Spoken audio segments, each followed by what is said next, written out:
Hey everybody, I'm Scott Weichel. You're listening to My Kind of Country. Thanks for joining me on a Monday night. My return guest tonight has had 21 number one songs, 8 consecutive number ones. He's ranked in the CMT Top 100 Artists of All Time, and he is now the host of the Sirius XM radio show on the Elvis channel, the TG Sheppard Show.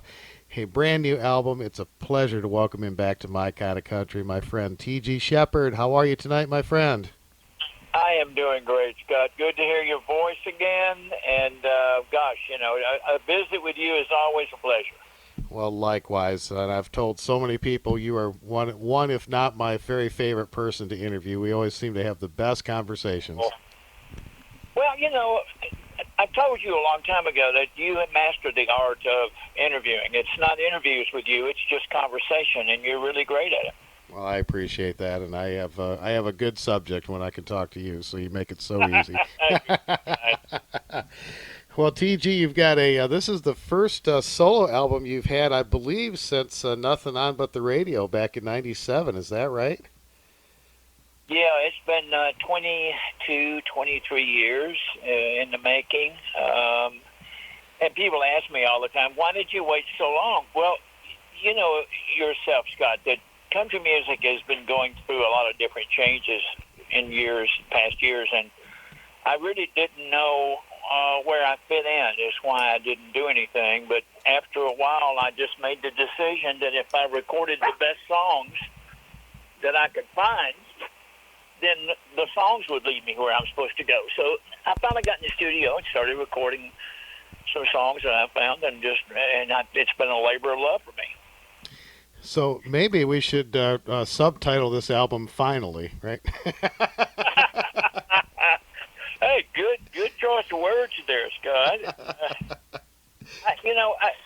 The album entitled "Midnight in Memphis," I didn't really know what I was going to call the album because when you start a project, you really don't name it usually until the very end, unless something pops out or whatever. But when my friend Barry Gibb brought me the song that he had written just for the album, I thought, well, that's the title of the album. I'm in Memphis doing a radio show about Elvis on Sirius XM. I'm from Memphis.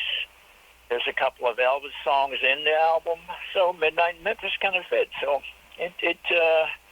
I was glad that Barry wrote me that song because that enabled me to title it Midnight in Memphis. Well, that's great. And you have a pretty significant history with Elvis, and I know that at a very early age you left home and kind of wound up in Memphis, and you and Elvis kind of stumbled onto each other, I think, right? Well, I was a runaway at 15, and I hitchhiked to Memphis, and we just bumped into each other one night at a skating rink, and I was leaving, and he was coming in, and it was midnight, and he invited me in to skate with him and the Memphis Mafia, and I never knew at that moment when I met him, Scott, that it would turn into a long-lasting friendship until he passed. So, but I don't know. I always felt that it was destiny and fate that played a role in me meeting him and becoming friends with him. Well, I know that he had a significant hand in helping your career, but you were also an A&R man for RCA for some time, and I know you certainly paid it forward and helped an awful lot of artists at that time too. Well, I was able to work with cream of the crop performers back then. Waylon Jennings was one that I worked with on a daily basis, and matter of fact, the reason I became a country singer, I think I've told you before, is because Waylon encouraged me to quit being a record executive and try being a country singer. So I took his advice. But working with Waylon and Elvis and groups like the Guess Who and John Denver and Charlie Pride, just the list was endless. We had the big acts at the time. Yeah, absolutely.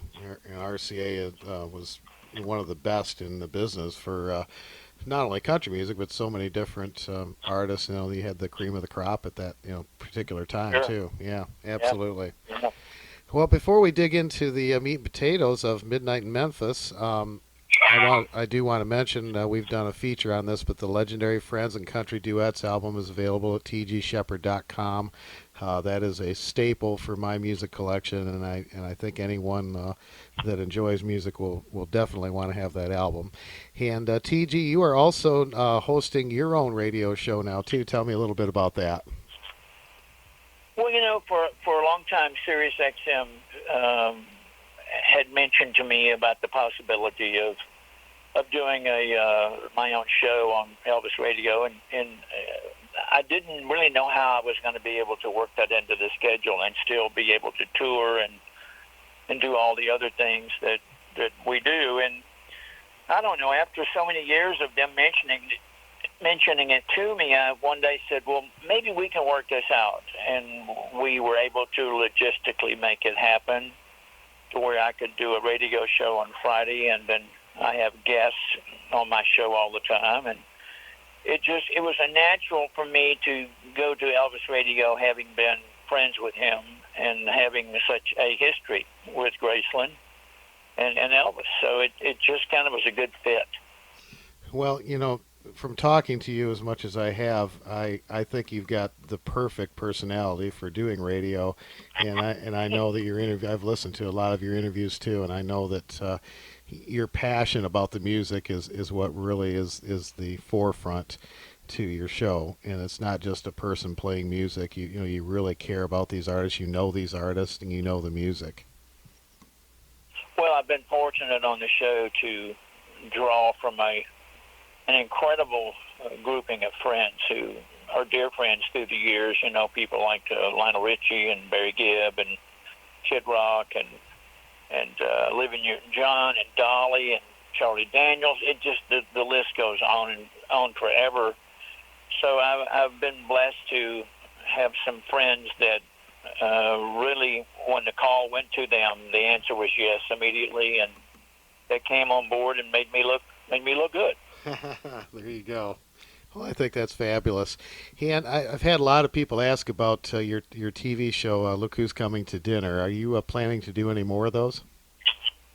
Well, Kelly and I hosted the first one, and it was a fun show to do with John Rich and Gretchen Wilson and Paul Schaefer and Mo Bandy and Gus Arendale from Springer Mountain Farms Chicken.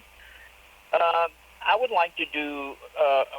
I think in the beginning, all we had ever planned to do was maybe do 2 or 3, but I would like to possibly do another one sometime in the future, and maybe instead of doing it at Barbara Mandrell's Fontanelle, where she used to, it was her estate for years, maybe we could do one from Graceland, or maybe we could do one from, I don't know, Kelly and I thought about going to Joanna Gaines and maybe in Waco, and maybe doing an urban cowboy reunion dinner or something down there with them, with Gilly and Johnny Lee and maybe Travolta.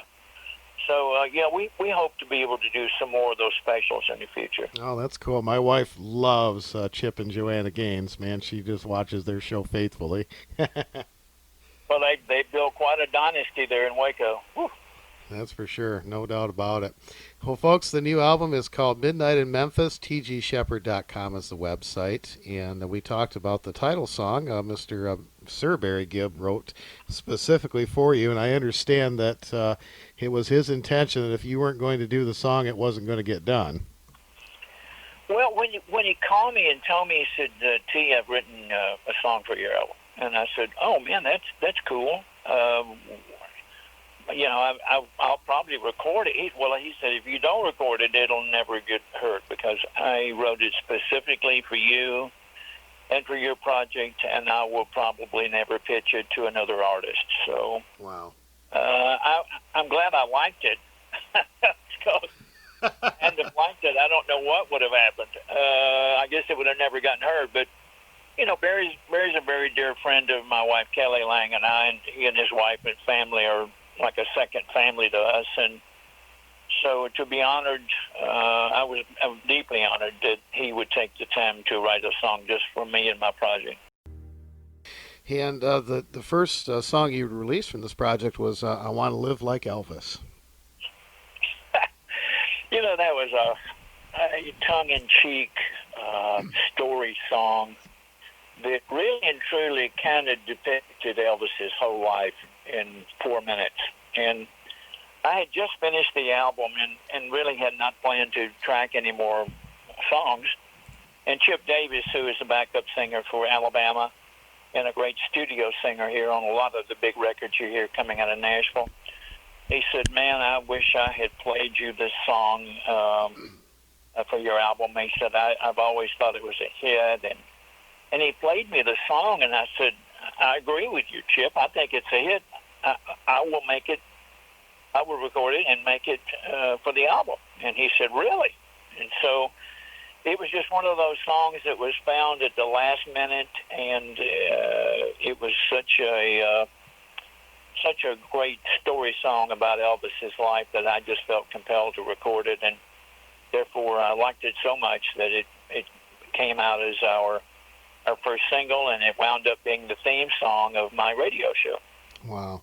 You know, it's interesting. As I've talked to so many different artists, and I'm sure this has probably happened to you also, but sometimes those songs that kind of come along as almost an afterthought or at the very end of a project end up being the cornerstone. Well, you know, it's funny. I had the same thing happen with the song "I Loved Him Every One," years ago, that went country and top 20 pop record for me.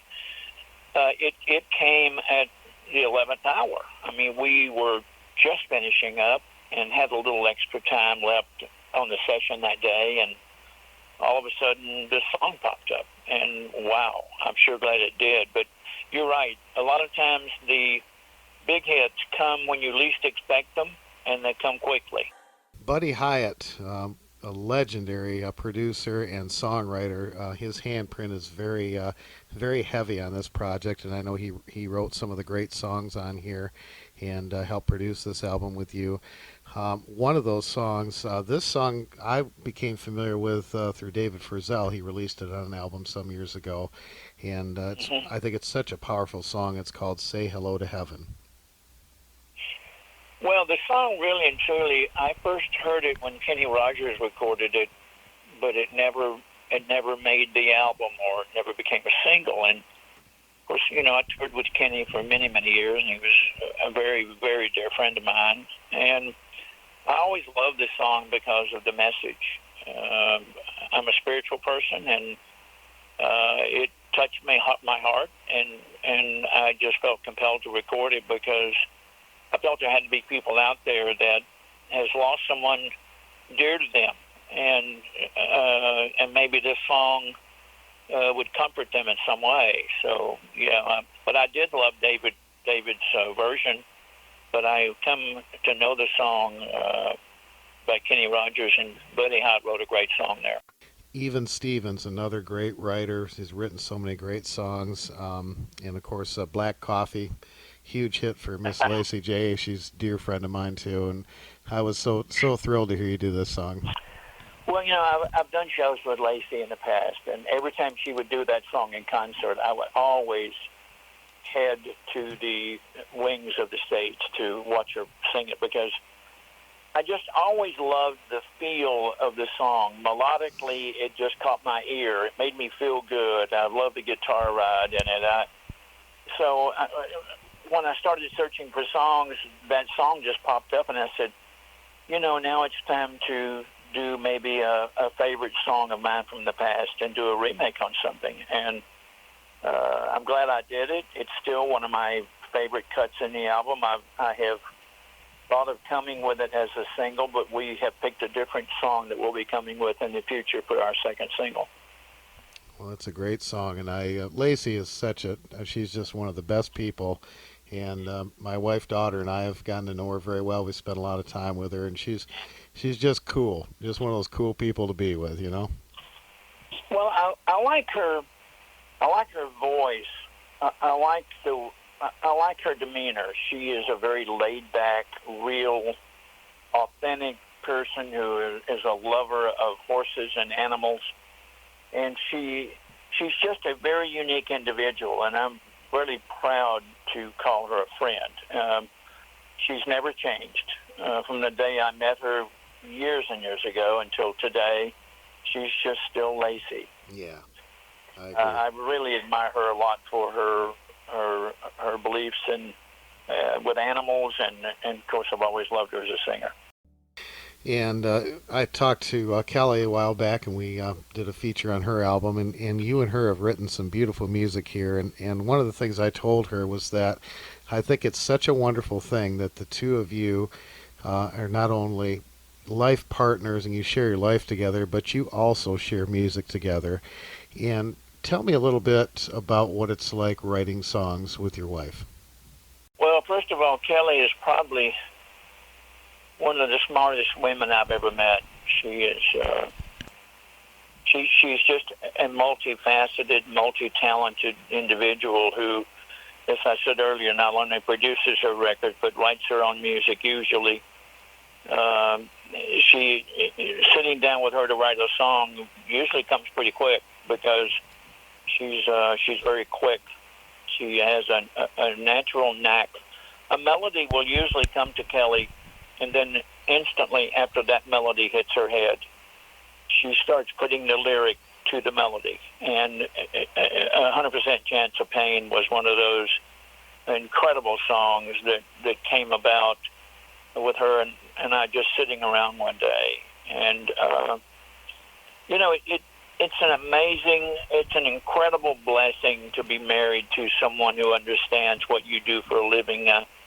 I can come in off the road, Scott, and talk to Kelly about how the week went or ever how long I was out, and she understands. She has been on that stage, and she's felt the adulation of applause. She has known the feeling of doing a great show or a bad show. She's seasoned. She's experienced in every facet of our business. So to be married to her really makes my life a lot easier when I do come in off the road. And when we work together, it's even more fun, when we do shows together. And you guys sing so well together, too. You did the beautiful album together, the iconic duets, and the duet that you have on her project. It's just that wonderful chemistry. Well, your voice doesn't always blend with everyone. But there is a chemistry between Kelly and I vocally. With the sound of our voices really do mesh together well, and it's a very easy thing singing with her in the studio because it's just she's easy to work with, and she is always prepared when she gets ready to do a project. She spends hours and days and months preparing for her projects, and so to work with her is just always a pleasure. You mentioned 100% Chance of Pain. When I first heard that song, there was such a familiarity to it for me that I almost swore that you'd done it before. Well, the thing with 100% Chance of Pain, when we finished writing it, it was reminiscent to me of the old Roy Orbison days. Yeah. It had that feel, that retro type feel of the 60s and early 70s, and so naturally that's the way we recorded it. Is after we wrote it, we felt that vibe, you might say. But it was just one of those songs that when you hear it, you think, wow, where have I heard that song before? Because it's just a familiar type feeling song. Another song too that I was kind of taken aback when I heard it, and that's called Sober. Yeah, a very deep song. I mean, aren't we all, in some way get hung up on things or people or whatever? It's there are a lot of things in life that are addicting, and this song speaks of that, of finally being sober after being hooked on somebody. It just, when Kelly finished writing the song, I knew then that I had to record it because it was just one of those songs that people can relate to. If you have a heart in you and it beats at all, you're going to sometime in your life relate to this song. And so when she finished writing Sober, I just I had to record it. It was just and it had that sound that I used to have on records like Only One You and Slow Burn. Yeah, yeah. It just had that. It had that kind of a T.G. Sheppard feel to it, and so it was a very easy song for me to record. The song "The Day Elvis Died." I'm sure that this had to be a very maybe a difficult song for you to record. You know, it not only was a difficult song to record, but it was difficult to sing it in concert because, I mean, the memories come flooding back to any of us that remember where we were on certain days that people passed, whether it was John F. Kennedy or Martin Luther King or whoever, if you're old enough to experience that date. With me doing that song, it just kind of all comes back because that's really the way it unfolded for me as a kid, and it still is very shocking. Well, I wasn't a kid; I was 33 years old, I guess, when he passed. But it's still very fresh in my mind that day he passed because I had just left him at Graceland, and I don't know, when J.D. Sumner called me, I had just gotten back to Nashville, and J.D. Sumner called me, and I knew instantly that something had happened because J.D. Sumner had never called me. And so when I picked up the phone, my secretary said he was on the phone, and I picked it up, and I said, J.D., this is not good, is it? And he said, no, he's gone. So I just knew it, and it was, as I say, it still is very fresh in my mind as if it was yesterday. Well, we all have losses in our lives, but when we lose someone that close, it really always stays with you. I lost my father. It'll be 21 years this year, and it's still, it bothers me, and it's a different type of loss, and I don't think we ever get over it. You might put it behind you, but I don't think we ever really get over it. Well, it's like the Willie Nelson song. It's not something you get over. It's just something you get through. Yeah. Great song. Wow. I think when Elvis passed, I think if anything else, it scared me because all of a sudden I'm confronted with someone bigger than life who is all of a sudden gone. And all of a sudden you realize that you could be gone too tomorrow. Yeah. So it just really scared me to get that news, and as I say, it's burned in my brain forever. That when that happened, I realized that we don't live forever. We're only here for a short while. Well, this is such a great album, TG, and the fact that every single song on here has meaning for you in one way or another, and it so shows on the performances you've done here, and the production is stellar, and I'm sure you have some of the greatest musicians playing on this project. Oh, I have. I mean, Brent Mason is the greatest guitar player, and Bobby Terry, and Garth on drums, Mike. I mean, it was just stellar musicians who you hear playing on every big record coming out of Nashville. They call them the A-team, but I don't think that's a big enough word to describe the great musicians that make records. I mean, these people are superheroes to me. And they would come in the studio and listen to a song, and in a matter of minutes, lay it down as if they had been playing it for years. And it just, I was afforded the luxury of having the best musicians that there is in Nashville. It's amazing to me, and you're right. They're heroes, and I've interviewed a lot of these people. Jimmy Capps was one that. Yeah. My gosh, I'm almost nervous when I talk to them because they were there for so much of the country music history, and they played on so much. I mean, it's staggering to think about the stuff that they played on. I mean, you're hard pressed to pick up a stack of records and not find these people's names on them. It's amazing. Well, you mentioned Jimmy Capps. I mean, he was a dear friend, and it just, he played on The Gambler, for gosh sakes. Yeah. I mean, such huge, not just played on records, but he played on some of the biggest records in the history of music, not country music, but just in the history of music. And so, to lose Jimmy this year was a heck of a loss. I think we're all kind of still in denial a little bit over losing Jimmy. He was just a great friend. One more song I wanted to ask you about, and I love plays on words, and the title of this is "We Hours," and it's W-E Hours, and I think that's such a neat song. Well, Bruce Birch is a great writer, and he wrote several of the songs on the album, much like Kelly.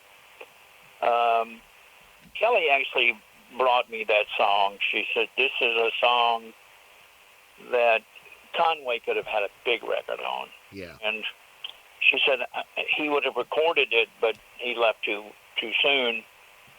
So I have lived with that song for a number of years through Kelly's insisting that I record it. And wasn't that the one, Kel? No, I Was Losing You. I Was Losing You is what I'm thinking about, okay. But "We Hours," though, it happens to be one of Kelly's favorite songs on the album, and because it is our song. I mean, we work very hard at what we do in our lives. We're very busy. We go in many different directions. But when we're home or wherever we are and it's the wee hours, that's our time.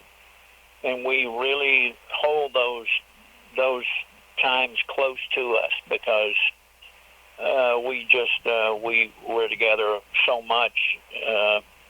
And those hours of the day when there's no distractions, no business going on is our time. So "We Hours" was one of those great songs that I was just tickled to record because Kelly believed in it so much. Well, you're both very grounded, and I think that goes back to, as we talked about earlier, with both of you being in the music business, and you understand that part of it, and so there's not an alienation. You guys you can share all of that together, and I think it keeps you grounded and it keeps you strong. Well, Kelly really and truly is the reason I still do what I do. There was a time when I first met Kelly, 20 years ago. Well, we started dating 20 years ago. We've known each other our whole lifetimes. But 20 years ago, I made the statement to Kelly. I said, "Well, Kel, I'm not doing this much anymore because I think that the biggest part of my life and career is behind me and not in front of me." And she made me realize that the biggest part of my life was in front of me and not behind me. So through her belief in me that I could still do it, I continued. And I started working harder again and really kind of came back because of her belief in me as a singer and a person. So I really owe her everything that's happened to me the last 20 years. I owe it to her. I think that this is a landmark project for you, TG. I really do. A lot of people say they are not going to be doing albums any longer because we're in a different mindset in the music industry now with downloads to where people can just go and pick what they want off of an album and download it. I will continue to do albums because I believe that an album is a 45 to 55 minute private concert for someone who purchases the album or winds up with it and sits down and listens. So to me, it is more than just a song or two songs or three songs. It is a combination of songs that will give the listener that private concert. And so I will always do albums. But that's very kind words that you just said about my album. Thank you so much. I take a lot of pride in this album. And I think a lot of people still want to know, when you download something, you don't get the information about the song or the musicians or the photos or any overall feel for the album. So by buying a CD or a vinyl, which is making quite a comeback, you're able to get the whole overview of the project. You get to see the photos and the credits and who they thanked and who played on it and who wrote the songs and published them. And so there's a lot of information that goes into an album that people are missing when they just download. And may I also say that I am so glad that you are recording, because your voice is absolutely tremendous, and I think an artist's voice, as they progress through the years, I think the voice richens, and I think it gets better, and I think there's more soul because of the life that you've lived and the experiences you've had. And when you're able to project that into your music, I think it just keeps getting better and better. Well, I also think that singers, the longer they do it, hopefully the better they get at what they do, because I think you learn what your limitations are and what your high points are with your voice after so many years. So you learn really by being a journeyman to your trade. You really learn how to become a better singer through the years, and so that's why most performers, if they're able to have longevity toward the mid to late part of their careers, is when they really start sounding the best, because they become comfortable in their own skin. They have more confidence, having had some hit records under their belt, and the voice matures and mellows. You've got so much more freedom that we didn't have even 10 years ago, and I think that plays a big part in putting out a really good album, too. Well, it does. Labels are important, but, we're dealing in a day and age now to where most artists have their own labels, and they rely strictly on videos or social media or their own radio show, which is a luxury for me, to propel their careers. And so, therefore, the labels aren't needed as much as they used to be. And so every artist now has control of their own destiny, and they're afforded the luxury of recording music the way they want it, because they're in charge. Well, TG, as always, I want to thank you for taking the time to be on my show. I'm always humbled that you are so gracious and giving of your time, and I enjoy talking with you, and I'm going to play more of these great songs for our listeners and some of your greatest hits, too. And, folks, please go to tgsheppard.com. Midnight in Memphis is the name of the album. TG, thank you so much for being on My Kind of Country. Scott, let me tell you, it's always a pleasure, my friend. I mean, through the years, we've actually turned into friends here because of our interviews, and it's just always a pleasure each and every time to speak with you and to hear your voice. And what you do for the listener is an awesome thing, and I hope that the listener never takes you for granted, because you're great at it. Well, I Thank you appreciate for having me. Thank you so much. I appreciate it so much, TG. I wish you and Kelly the best, and please give her a big hug for me. I enjoyed talking to her, too, and you guys have made my day. It's just such an uplifting experience to be able to talk to you. Well, I will tell her, and you've made my day. It's good to hear your voice, as I said earlier, and I hope to see you somewhere down the road soon. Me too. God bless you both. Thank you so much, TG. Thank you.